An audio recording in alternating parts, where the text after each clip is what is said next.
Baik Bapak Ibu Jemaat Tuhan yang diberkati oleh Tuhan, kita akan membaca secara bergantian pembacaan kita di dalam Kidung Agung, mulai dari ayat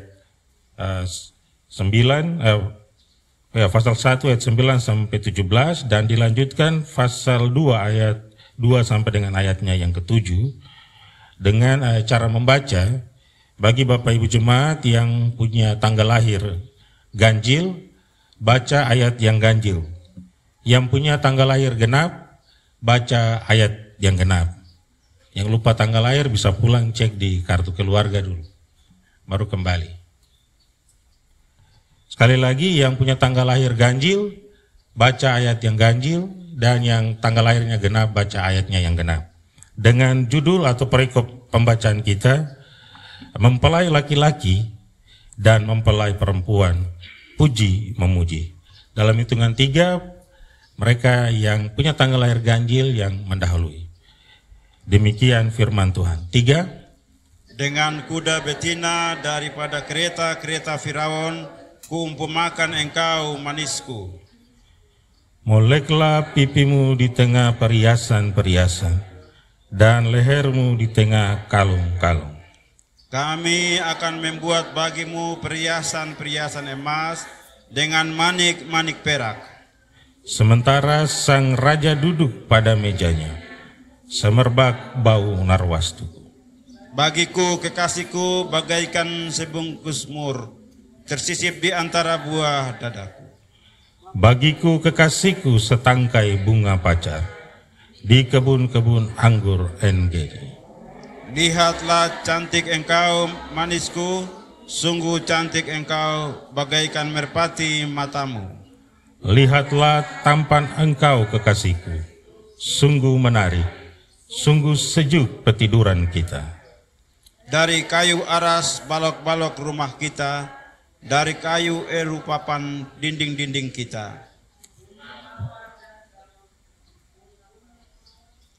Silakan yang ganjil lanjut. Bunga mawar dari Saron aku, bunga bakung di lembah-lembah. Seperti bunga bakung di antara duri-duri, demikianlah manisku di antara gadis-gadis. Seperti pohon apel di antara pohon-pohon di hutan, demikianlah kekasihku di antara teruna-teruna. Di bawah naungannya aku ingin duduk, buahnya manis bagi langit-langitku. Telah dibawanya aku ke rumah pesta, dan panjinya di atasku adalah cinta. Kuatkanlah aku dengan penganan kismis, segarkanlah aku dengan buah apel, sebab sakit asmara aku. Tangan kirinya ada di bawah kepalaku, tangan kanannya memeluk aku. Kusumpahi kamu putri-putri Yerusalem, demi kijang-kijang atau demi rusa-rusa betina di padang.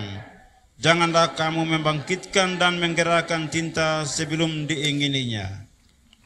Demikianlah jauh pembacaan kitab suci di minggu pagi hari ini. Dikatakan atau yang disebut berbahagia adalah Bapak Ibu Saudaraku yang tidak saja mendengar, tetapi yang mampu memelihara dan melakukan firman itu dalam kehidupannya tiap-tiap hari.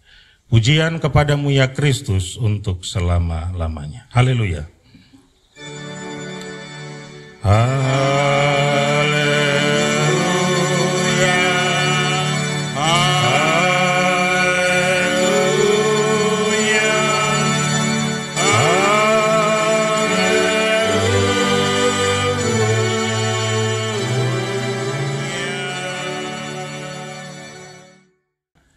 Pembacaan kita pagi ini terdapat di dalam sebuah kitab yang diberikan tema oleh Sinode GKI, itu cinta yang mendukung dan menyejukkan. Ini tema yang diberikan oleh Sinode GKI bagi kita melalui pembacaan kita pagi ini. Dan kitab Kidung Agung ini merupakan kitab yang lain dari yang lain. Dia memiliki keunikan tersendiri, baik itu di dalam perjanjian lama maupun di dalam perjanjian baru. Mengapa kitab ini dia sedikit unik dan berbeda dari semua kitab-kitab dalam seluruh Alkitab. Karena di dalam kitab ini isinya itu hampir seluruhnya terdiri dari sajak-sajak atau puisi-puisi cinta yang sangat romantis. Itulah sebabnya kitab ini dia sangat unik. Dan kata-kata dan sajak-sajak puisi atau syair-syair yang romantis ini bukan kita harus tidak bisa, kita jangan keliru ya, awas. Kita pahami dalam hubungan biasa antara muda-mudi yang sedang lagi jatuh cinta. Karena ini dia memiliki kandungan rohani yang dalam. Jadi bukan hanya kata-kata indah atau sajak-sajak puisi yang romantis, tetapi di situ ada tujuan dan maksud dari Raja Salomo sebagai penulis kitab Kidung Agung. Apa yang membuat kitab ini menjadi unik? Karena sekalipun ditampilkan, disajikan, kalau kita baca Kidung Agung ya, itu kata-katanya mengandung atau sajak-sajak puisinya enak untuk kita baca karena terdiri dari kata-kata yang indah, bahkan enak untuk didengar karena ya mengandung bahasa yang sangat romantis, bahkan terkesan dia sensual dan erotis. Tapi inilah keunikannya, walaupun dia mengandung unsur sensual dan erotis, tapi penulis Raja Salomo dia tetap menjaga tata krama atau kesopanan dalam bersajak atau bersyair. Tetap saja Salomo mampu secara apik dia meracik kata-kata ini, menjadikannya sebuah sajak-sajak puisi yang indah untuk kita dengar, tetapi dia tidak mengandung atau tidak jauh sekali dari unsur-unsur pornografi, karena dia tetap menjaga etika atau tata krama. Itu yang membuat kitab Kidung Agung ini dia unik dari semua kitab-kitab yang ada dalam Alkitab, mulai dari Kejadian sampai Wahyu.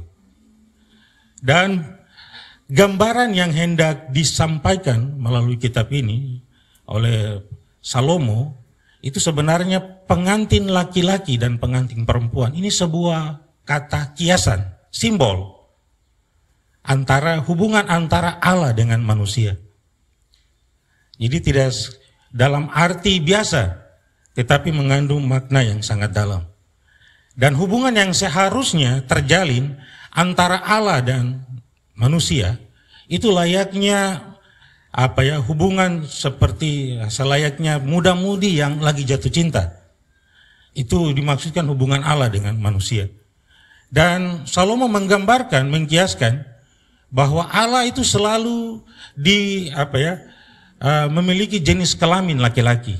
Kalau dalam kitab Perjanjian Baru kita tahu tentang 10 gadis darah ya, 5 gadis yang bodoh dan 5 gadis yang pintar yang menantikan pengantin laki-laki. Jadi pihak Allah itu selalu digambarkan berjenis kelamin laki-laki. Sedangkan kita manusia, saudara dan saya, ini digambarkan sebagai pihak perempuan. Jadi ada timbal balik di mana pengantin laki-laki memuji atau menyayangi, mengasihi dengan kasih yang cinta yang sejati atau cinta yang tulus kepada kekasihnya yaitu umat Allah.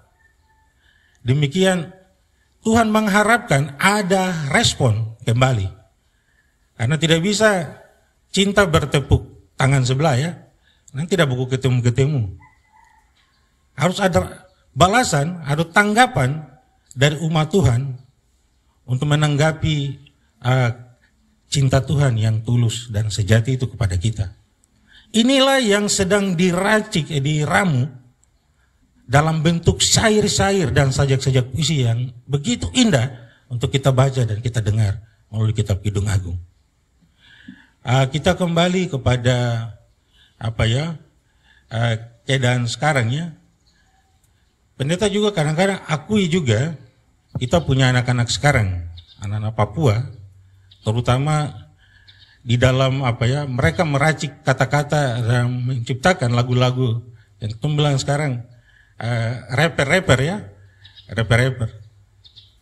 Ini bakat-bakat ini sudah diakui bahwa dia tidak saja memperkaya belantika musik Indonesia, sebab gudang nyanyian rapper anak-anak kita itu menembus bukan saja di level Nusantara, bahkan sampai ke luar negeri, terutama daerah Asia ya, terutama beberapa negara-negara di Asia seperti Malaysia, Singapura, Filipina. Ini kita anak Papua, mereka punya karya-karya dalam meracik lagu-lagu itu sudah diakui dalam belantika musik Indonesia. Nah, cuma satu hal yang pendeta mau soroti, kalau dong bikin kata-kata di lagu, pendeta dong semua kalah.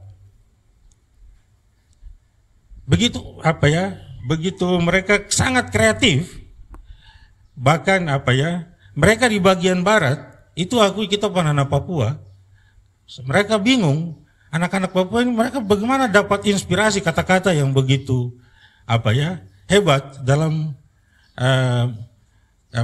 menciptakan sebuah lagu yang sangat viral atau sangat terkenal. Ya pasti Bapak Ibu lebih tahu ya, banyak lagu-lagu rapper atau orang tua sekarang bilang lagu bicara-bicara. Nah itu memang pendeta akui.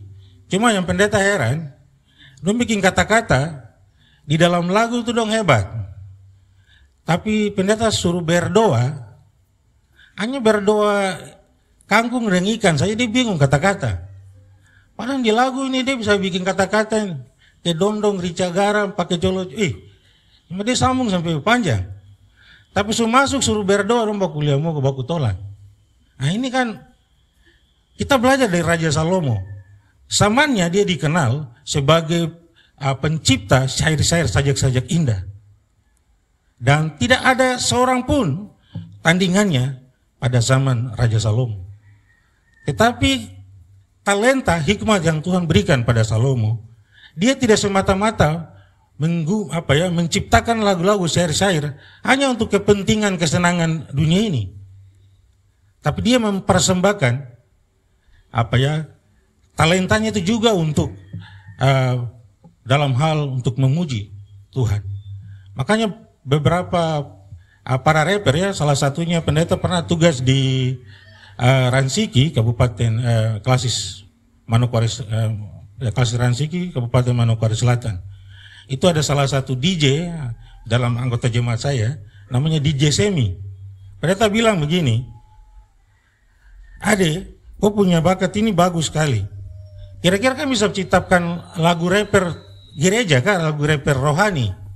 Dia garu-garu kepala, aduh pendeta, kalau yang gereja punya itu macam itu susah bikin. Bapak kan harus belajar dari Raja Salomo. Karena dia mampu. Bukan saja kata-kata indah itu dia peruntukan untuk kesenangan dunia ini, tapi justru dia persembahkan untuk menggambarkan hubungan yang mesra, yang begitu intim, yang begitu erat antara Allah dengan manusia. Itulah yang kita kenal dengan kitab Kidung Agung. Dan anak-anak Papua ini perlu juga belajar dari orang, bukan hanya bikin lagu rapper yang kami hebat. Saya suka koi, kau suka. Pendeta tidak terlalu tahu lagu banyak ya. Tapi luar biasa, maksudnya bakat ini patut kita apresiasi. Tapi belajar dari Salomo, bukan hanya bikin lagu untuk dunia saja. Kan juga rapper dalam gereja lagu rohani. Supaya kamu punya bakat itu semakin diberkati. Itu bagian yang pertama. Bapak Ibu yang saya kasih dalam Tuhan kita Yesus Kristus, kita kembali kepada pembacaan kita. Berdasarkan tema yang diberikan oleh Sinode, temanya menyampaikan bahwa cinta yang mendukung dan menyejukkan. Otomatis ada kebalikannya. Kalau ada cinta yang mendukung dan menyejukkan, otomatis ada pula cinta yang tidak mendukung dan juga tidak menyejukkan, justru panas terus. Kontra terus, tara baku dapat begitu. Karena kalau ada cinta yang mendukung dan menyejukkan, berarti ada cinta yang tidak mendukung dan tidak menyejukkan. Tetapi bacaan kita melalui Kidung Agung pagi ini Dia hendak menjelaskan kepada Bapak Ibu dan saya, seperti apakah itu? Bagaimana bentuknya? Cinta yang mendukung dan menyejukkan itu seperti apa? Wujudnya seperti apa? Konkretnya, kenyataannya seperti apa? Ini pertanyaan yang paling penting. Dalam bacaan kita ada 3. Bisa lebih dari 3, tapi pendeta menemukan melalui bacaan kita ini ada 3 hal penting yang menunjukkan bahwa cinta yang mendukung dan menyejukkan itu. Yang pertama, itu Bapak Ibu bisa baca di ayat 9 sampai 17. Cinta yang menyejukkan menurut Salomo atau menurut pandangan Alkitab, yaitu cinta yang dia hanya melihat kelebihanmu dan bukan melihat kekuranganmu atau kelemahanmu. Walaupun kelebihanmu hanya satu saja, sedangkan kekurangan mungkin ada ratusan atau puluhan, tapi cinta yang mendukung, yang dilihat itu kelebihan yang satu itu yang dilihat. Yang kurang yang banyak ini, itu dilupakan. Tidak dianggap, atau tidak jadi persoalan baginya. Itu hal yang paling pertama, cinta yang mendukung.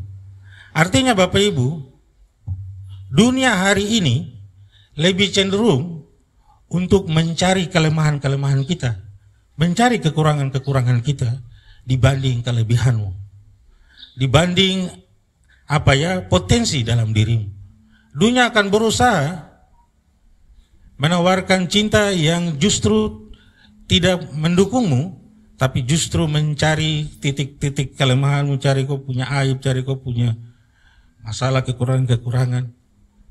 Ini merupakan gambaran kepada kita, kalau kita bawa ke dalam konteks kehidupan suami dan istri. Sebagai istri, itu dosa yang berat. Kalau dia jalan cerita, dia pelagi sendiri kekurangan. Dia tidak lihat dia pelagi kelebihan, tapi dia lihat dia pelagi punya, bapak mantu dong tuh orang miskin, sampai hari ini dong belum bayar mas kawin, dong janji-janji sampai hari ini dong tak bayar. Contoh saya, kalau kau cerita sama masih ada keluarga ya, aku cerita sama tetangga sebelah, su tahu, tetangga sebelah ini dong kalah dari Google, internet masih kalah. Google itu perlu beli pulsa data. Tapi kalau berita yang aku kasih ke sebelah sama tetangga itu tidak pakai pulsa data. Dijamin sampai dari Sabang sampai Merauke semua dengar berita itu. Ini yang digambarkan bahwa cinta yang saling mendukung. Dia tidak melihat seberapa banyak kekurangan dalam dirimu, tapi yang dia lihat hanya kelebihanmu, hanya keunggulanmu, hanya kebaikanmu saja yang menjadi dia fokus. Itu yang digambarkan oleh Salomo dengan begitu indah. Engkau bagaikan kereta-kereta Firaun. Udah betina dari kereta-kereta Firaun. Kita baca ayat 2 ya, sampai dengan ayat 9 ya.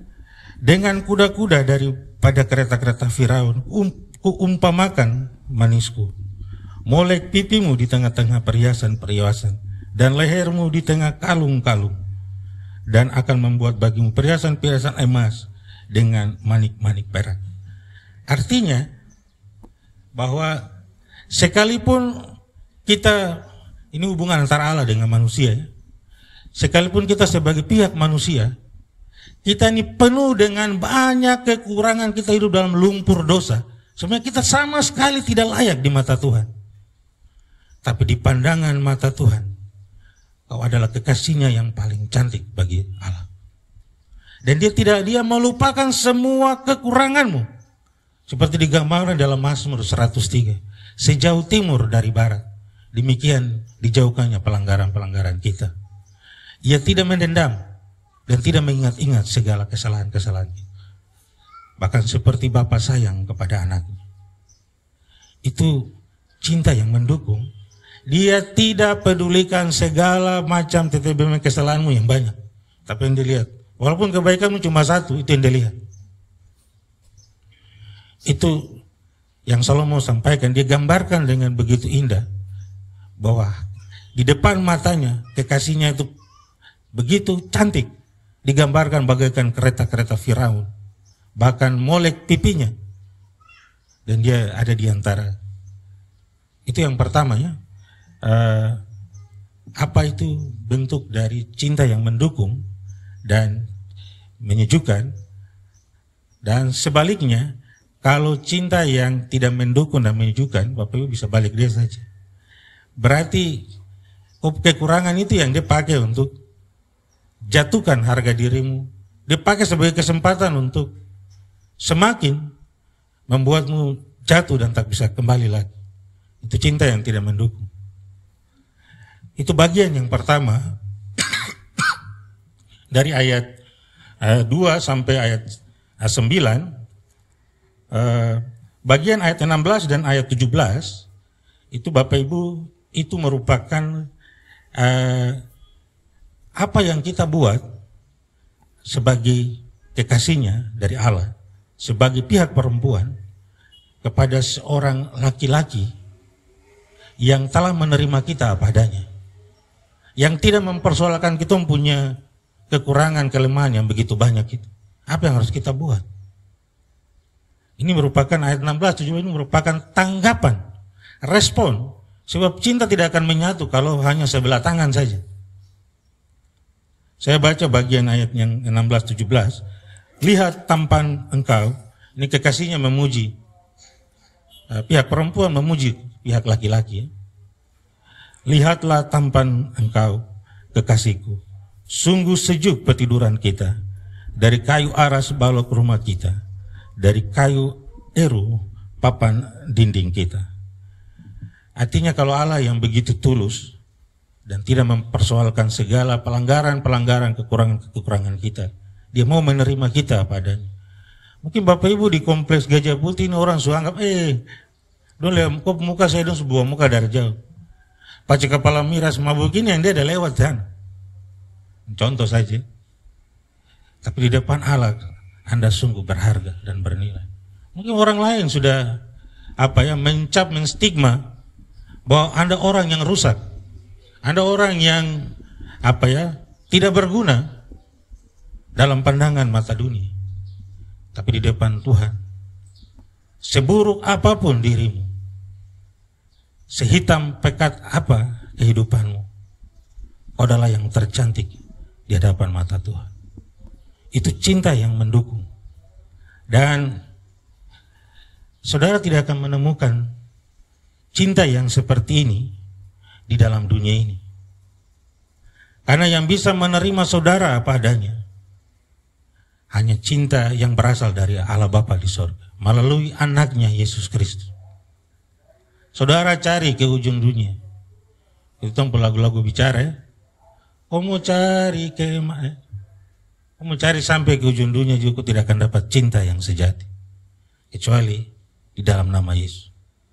Itu cinta yang tidak melihat kekuranganmu sebagai alasan untuk menjauh atau menghilang atau bahkan membenci. Itu bagian yang pertama. Dan bagian yang kedua, kita harus merespon, mensyukuri kalau Bapak Ibu sampai hari ini masih ada, masih diberi nafas, itu karena kasih. Ini layaknya Pak Mazmur gambarkan, Mazmur 103, seperti Bapa sayang kepada anak. Bapak Ibu yang orang tua yang betul-betul mengasihi hidup anak, kalau Bapak Ibu pernah hitung kan, mulai dari dia lahir sampai dengan hari ini, kira-kira berapa kesalahan dia buat? Ada yang ingat-ingat kan? Mulai dari dia melawan Bapak, dia diam-diam bisa perokok, diam-diam mabuk. Kamu ada hitung kan sampai hari ini ada hitung itu. Dan ada yang sudah usir dia anak kasih keluar daftar keluar, kartu keluarga. Sebanyak apapun, termasuk gambarkan, seperti Bapa sayang kepada anak. Anak kepala batu melawan sampai bahkan semua satu kompleks ini capop anak tuh kena anak aibon dan segala macam. Tapi di mata kedua orang tuanya, dia adalah buah hati yang terindah. Itu gambaran kasih Allah. Dia tidak melihat sebanyak apapun kesalahanmu, kekuranganmu, itu tidak masalah baginya. Yang dia lihat cuma satu saja. Walaupun itu hanya satu kelebihan. Ini gambarannya. Apalagi orang tua kawasabiak. Anak salah juga dia cabut sumber. Dia siapa pukul siapa anak? Orang bilang, jadi anak yang salah baru. Itu gambaran bahwa cinta yang mendukung, dia sama sekali tidak mempersoalkan keburukan, kekurangan-kekuranganmu dan kesalahan-kesalahan. Yang dilihat cuma satu, kebaikan. Ini yang pertama. Yang kedua, apa itu cinta yang mendukung dan menyejukkan? Adalah bagian yang kedua, itu bisa Bapak Ibu baca dari ayat pasal 2, ayat 2 sampai dengan ayat yang keempat. Itu cinta yang tidak pernah berubah oleh alasan apapun. Sekali lagi, cinta yang mendukung itu adalah cinta yang tidak akan berubah oleh karena alasan apapun. Ini layaknya seperti janji yang sudah nikah pasti pendeta dong ada janji pernikahan. Di janji pernikahan bilang yang bisa memisahkan hubungan suami dan istri hanya maut ya. Hanya maut. Bukan pukulan maut, bukan juga tendangan maut, apalagi kata-kata maut. Suami bunuh yang di kampung, bukan itu. Tapi hanya maut saja yang memisahkan. Di sini kita mau menghayati tentang cinta yang mendukung dan menyejukkan adalah cinta yang dia tidak lekang oleh waktu, tidak mudah dipengaruhi, tidak gampang tergoda, layaknya kasih Tuhan kepada kita. Makanya Yesus dikatakan bahwa Yesus yang dahulu, sekarang yang akan datang tetap sama, tak pernah berubah. Dan itulah kasih yang sejati. Kalau kita manusia kira-kira ada tidak cinta yang tidak berubah? Orang Manado bilang, di rumah sapu laki, di keluar rumah laki-laki. Di rumah di Papua ya itu pop lagi, tapi setelah pas sedikit keluar, selesai. Kita mudah dan gampang tergoda, terpengaruh. Dan adakah cinta yang tidak pernah berubah kita jumpai dalam kehidupan kita manusia? Pasti sulit ya. Bapak-bapak, ibu, bapak-bapak bisa saja mengecewakanmu. Bisa saja cintanya mulai luntur, mulai berkurang. Tidak seperti dulu masih masa muda ya. Kasih tahu ada mama ada batu pinggir. Sudah mulai anak 3, 4 mulai gendong. Selesai. Tabrak batu kok mata kita sudah mulai menurun. Kita sudah lewat perubahan waktu ini, apalagi ada godaan-godaan yang datang mengganggu kehidupan biduk rumah tangga. Bapak Ibu, pendeta waktu tugas di Klasis Ransiki, saya punya satu jemaat, anggota jemaat. Mereka datang mau pastoral untuk, mereka mau pendeta gembalaan karena mau minta cerai. Dan saya tanya kenapa kan minta cerai? Alkitab kan bilang hanya maut yang memisahkan. Tapi pendeta, tapi toh dibiarkan hidup terus. Saya sudah tidak ada rasa, sudah tidak ada perasaan lagi. Saya rasa saya kayak hidup dalam penjara. Baru kenapa begitu? Karena bisa buku ketemu. Sampai sekarang baru minta diceraikan. Dan Bapak Ibu tahu ketika masalah ini masuk sampai di pengadilan, salah satu jaksa di pengadilan tanya, Bapak datang untuk apa? Saya dampingi sapu warga jemaat yang dia mau konsultasi untuk cerai. Lalu jaksa bilang, Bapak lihat ke sana. Maaf belum di atas meja itu. Bapak tahu itu kasus apa yang paling banyak? Maaf naik tinggal mau tabrak plafon di atas. Masalah apa? Kasus yang terbanyak adalah kasus perceraian. Karena cinta yang tadi tidak mampu melewati godaan, tidak mampu melewati waktu yang terus silih berganti. Semakin lama, semakin berjalannya waktu, semakin menua, cinta juga dia semakin susut, bahkan sampai hilang. Oleh karena itu, cinta yang mendukung atau cinta yang menunjukkan adalah cinta yang tidak pernah berubah. Dalam bahasa Jawa sampai mansar sampai insare, bahasa Jawa bahasa opa dengan oma, sampai maut memisah. Itu yang disebut dengan cinta yang di sini Salomo menggambarkan lewat kata-kata sajak syair puisi. Kalau kita baca ayat 2, dia katakan begini: seperti bunga bakung di antara duri-duri, seperti buah apel di antara pohon-pohon di hutan, demikian kekasihku di antara teruna-teruna. Artinya bahwa sekalipun di dalam alam ciptaan Tuhan ada banyak makhluk, ada hewan, ada pohon, ada tumbuhan yang bahkan lebih indah kalau dipandang mata. Tetapi di mata Tuhan, cintanya bagi manusia itu takkan pernah tergantikan oleh makhluk apapun di dalam dunia ini. Tidak tergantikan. Tidak bisa, sekalipun manusia mau sangat jahat hari ini, tidak membuat Tuhan merasa tergoda untuk memindahkan kasih sayangnya kepada pohon-pohon atau binatang-binatang lain. Dia punya hati tetap satu. Dia setia pada pilihannya. Sampai dunia ini berakhir, manusia tetap satu. Dan Bapak Ibu Pendeta mau kasih tahu, kenapa sampai ada Lucifer? Ada iblis. Dari awal Tuhan mau ciptakan Adam dengan Hawa saja. Ini di sorga sudah ada pro dan kontra. Para Lucifer dan para malaikat bilang sama Tuhan, Tuhan, apakah kami tidak cukup kah? Kami para makhluk surgawi yang kau ciptakan ini cukup. Tuh bisa puji kau, memuliakan kau. Kenapa kau menciptakan manusia lagi? Sudah ada tarik menarik.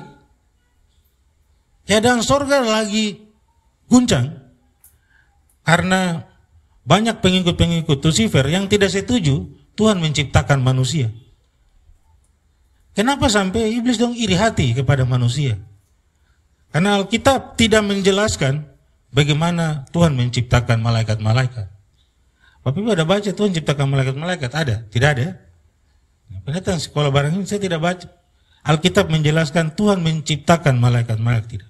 Yang dia ciptakan adalah manusia, serupa dan segambar dengan Allah. Malaikat saja tidak dikatakan serupa dan segambar dengan Allah. Makanya dong protes. Dong tidak terima. Dan dong bilang, Tuhan, kita orang saya sudah cukup untuk menaikkan pujian, sembah, nyanyian para malaikat di sorga seperti peristiwa kelahiran Tuhan Yesus. Kan sudah cukup, kenapa harus menciptakan manusia lagi? Dan itulah sebabnya sampai hari ini, karena ketidaksenangan, kecemburuan iblis pada kita kepada sama manusia, dia akan terus mempengaruhi kita, menggoda kita agar cinta kita kepada Tuhan mulai berubah.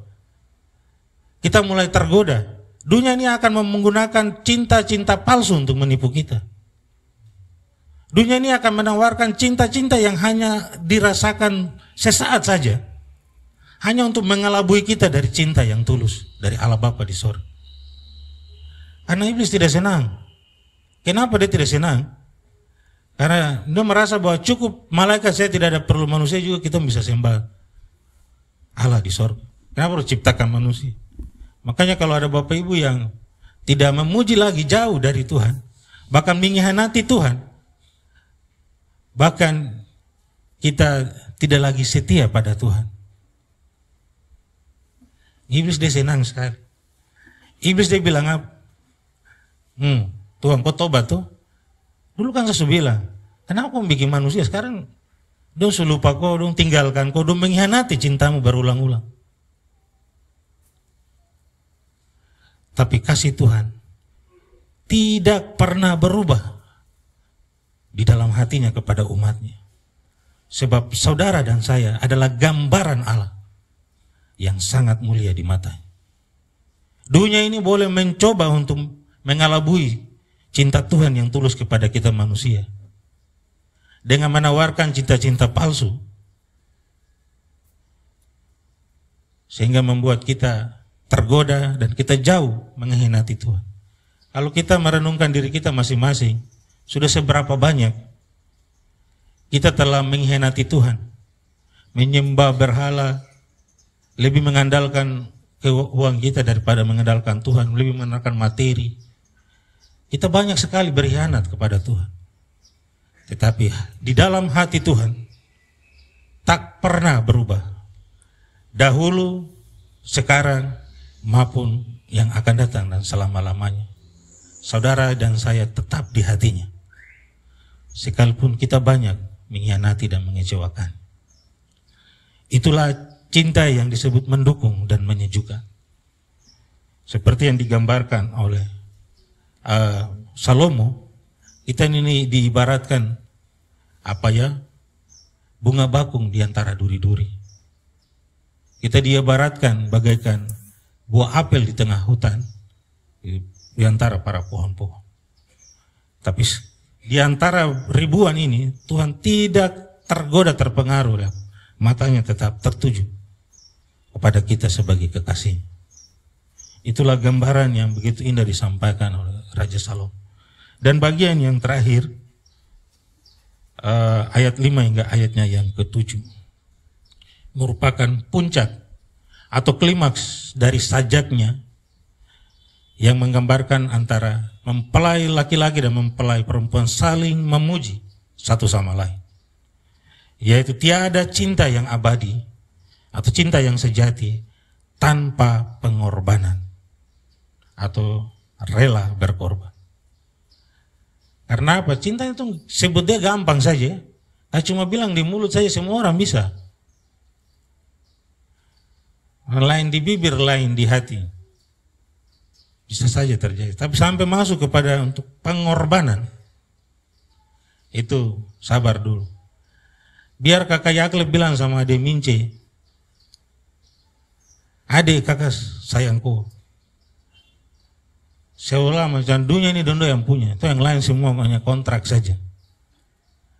Akhirnya biar bapak kejasa yang parang panjang lagi, saya terlari.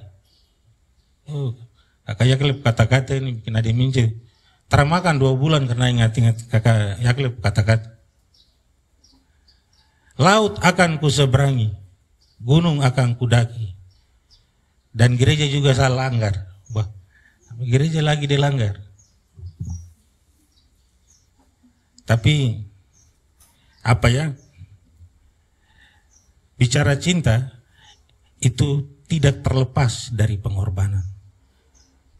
Cinta yang sejati kita tidak dapat jumpai di dalam dunia ini. Layaknya Allah dalam Yohanes 3 ayat 16, karena begitu besar kasih Allah akan dunia ini, sehingga ia mengaruniakan anaknya yang tunggal. Setiap orang yang percaya kepadanya tidak binasa. Itulah kasih yang sesungguhnya, kasih yang sejati. Melalui pengorbanan Yesus Kristus di kayu salib, dosamu dan dosaku telah diampuni. Dan melalui pengorbanan Kristus di kayu salib, saudara dan saya mendapati anugerah keselamatan kehidupan yang kekal. Itulah cinta yang sesungguhnya, itu membutuhkan pengorbanan. Kalau dalam Salomo menggambarkan bahwa tangan kirinya ada di kepalaku, tangan kanannya ada dalam rangkulan. Artinya begini, kalau Bapak Ibu perhatikan, pendeta dong kalau kasih damai orang yang bakalai, apalagi dong bakalai hampir bunyi tahun, barunya di kakak kandung lagi, satu bapak satu mama, tapi baku marah sampai bertahun-tahun. tanda adanya perdamaian, tanda semua beban terlepas, itu kalau pendeta dan berdoa selesai cuma pegang tangan saja, oh itu hati lain. No pegang tangan di pendeta penatua don senyum-senyum. Tapi kembali seperti biasa, tetap tarabaku akui sebagai saudara kandung.